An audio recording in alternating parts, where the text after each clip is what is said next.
right, welcome back, everybody. This week we're going to do a little woodshedding on the fantastic Cream song, I Feel Free. Now, I Feel Free is, I don't know if it's their very first single, it's one of their early singles.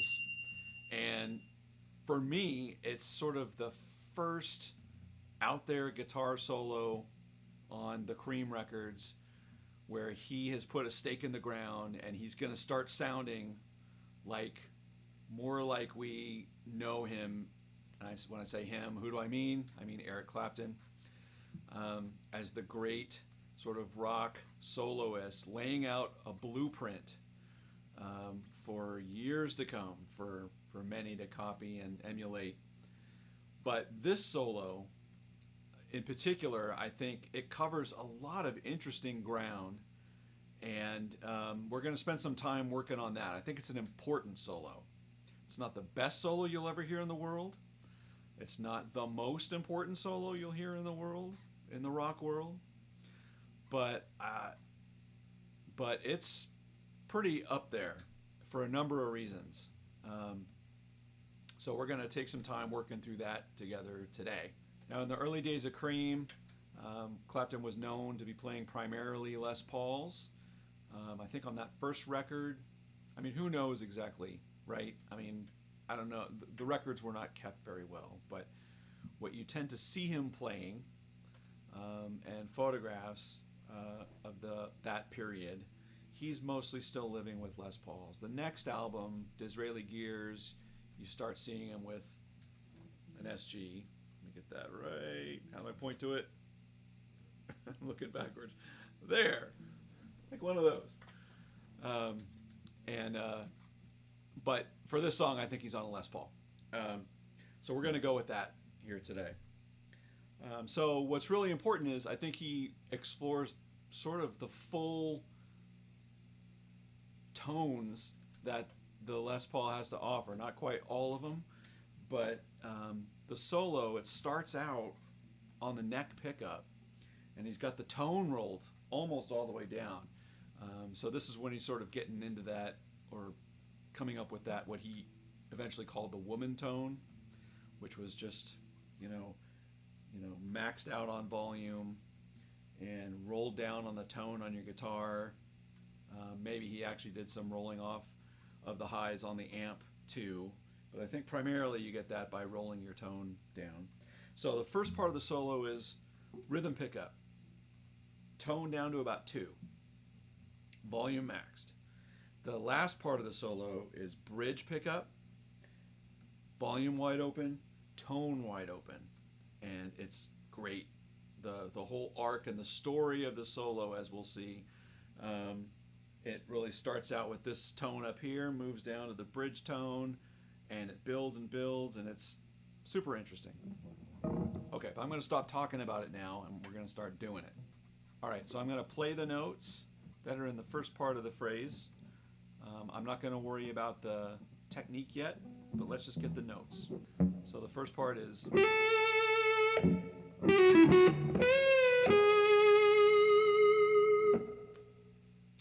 So, again, those notes slowly.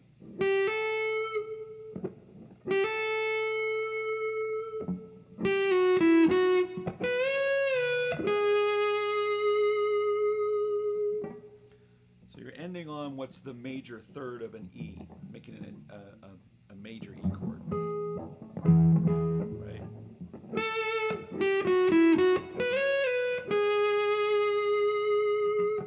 All right. So then we're going to build sort of to the next level. When you're thinking about doing a guitar solo, you want to have a story. You want to have an arc through that whole thing, and so you don't sort of live in one place. You sort of move up and down as you would in any kind of vocal story to hold the reader or the listener's attention, right? So the next part, he's moving over from being based on that part of that area of the scale. So we're going to climb. So now we're on the B string from 12 to 14. Right? So the first part was the G string, 12 to 14, and then a little riff. And the next one's on the B string from 12 12 to 14. And then that little riff is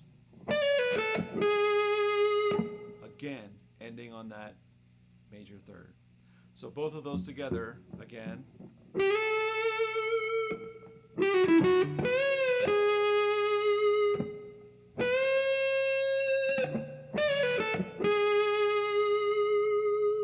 Just sounds dark and evil, right?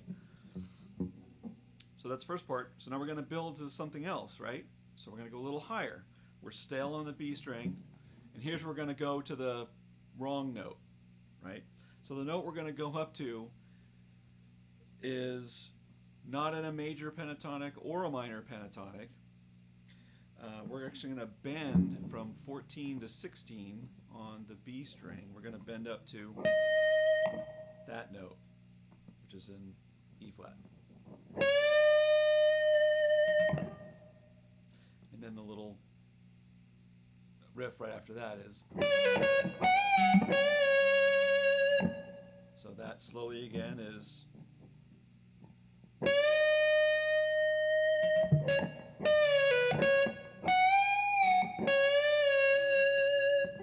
So on that bend, you're bending all the way up. And that one, you're bending a minor down, I think, or in between. So.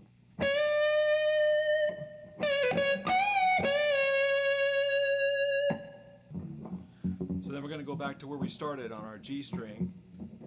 And this one, when I really listen to it, it doesn't sound like he does the same bend. It sounds like he does a hammer on. He starts to bend and then hammers on. So it's something like, or it doesn't sound quite like that, but, and then, so that's coming back to sort of the ending on of a more of an E major pentatonic kind of thing. And then he bends up.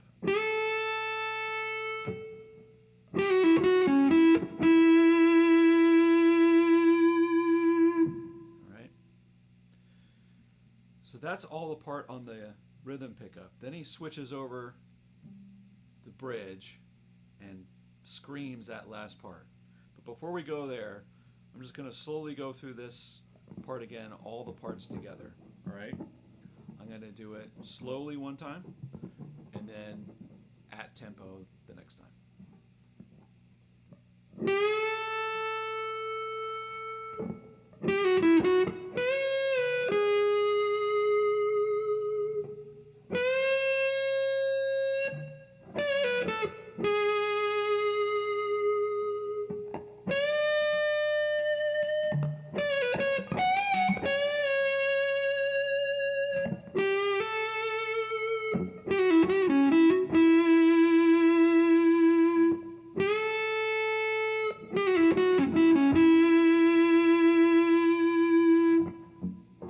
Now closer to tempo.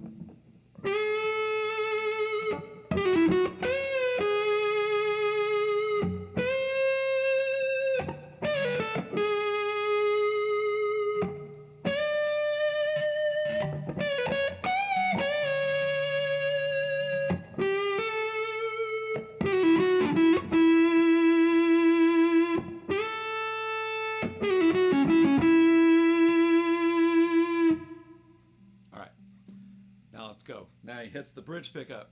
Switch down. Now it's just straight E minor pentatonic.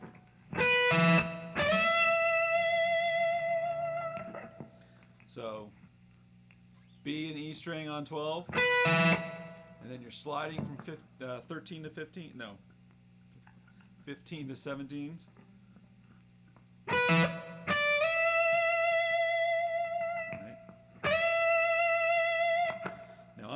I don't bend. I don't bend up. I slide in because you got to prepare yourself for where you're going to go next. And where you're going to go next is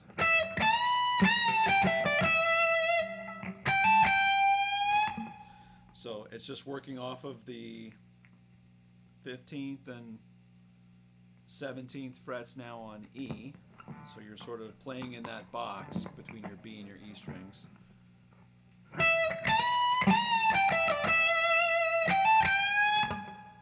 And that last bend, it sort of doesn't end on any of the notes. It sort of ends more sharp than the major and not quite up there either.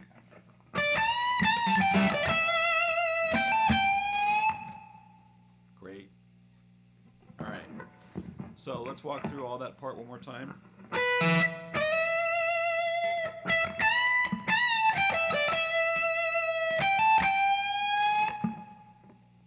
All right. Let's try the whole thing through one more time.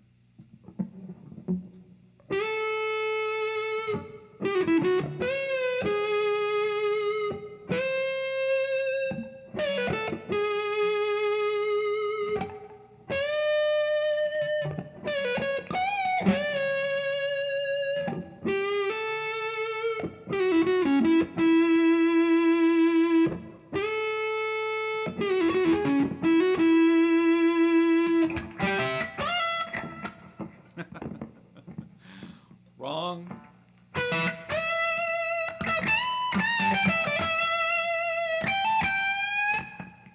So great. So great. So linked right here is a great recording of the rhythm track of this song. So it's just the rhythm guitar, bass, and drum. And it sounds so raw. It sounds almost punk. But listen to Eric's part. It's just it's just bar chord. It's just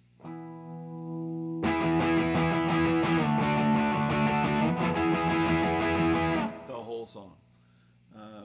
But great. It's very furious. And if you think of like, you know, this song was recorded in like, I want to say like September or ish of 1966. Nothing on the radio sounded anything like what they were doing at the time, which was so great, and I'm sure that's why they stood out so much. But yeah, like the what you hear on the recording, what you hear that's loud on the actual done recording is vocal, tambourine, the high pitch piano, and Eric's lead guitar. But that whole rhythm section is like, it's so far down in the mix. It's almost funny. It just creates an odd, almost uncomfortable situation for me when I would listen to it. It just seemed odd. But yet that guitar solo that we just learned, just fantastic, stands out. Again, nothing was happening on record at that time, and he was just laying out, you know, the first sort of major roadmaps of where lead guitars, you know, blues-based lead guitar is going to go, you know. It was him, and it was Mike Bloomfield. Jimi Hendrix is on the scene a couple months later, but he's not really out yet. Anyway, I hope you enjoyed this lesson. Let me know in the comments what you think. And also let me know if there's a song you want us to tackle next time. I'd love to be able to do one that you want to hear. I'm dropping songs every single week, so if you haven't done so already, please click subscribe and ring the bell, and that lets you know as soon as the new video of mine is up and ready for viewing. So until next time, take care, everybody.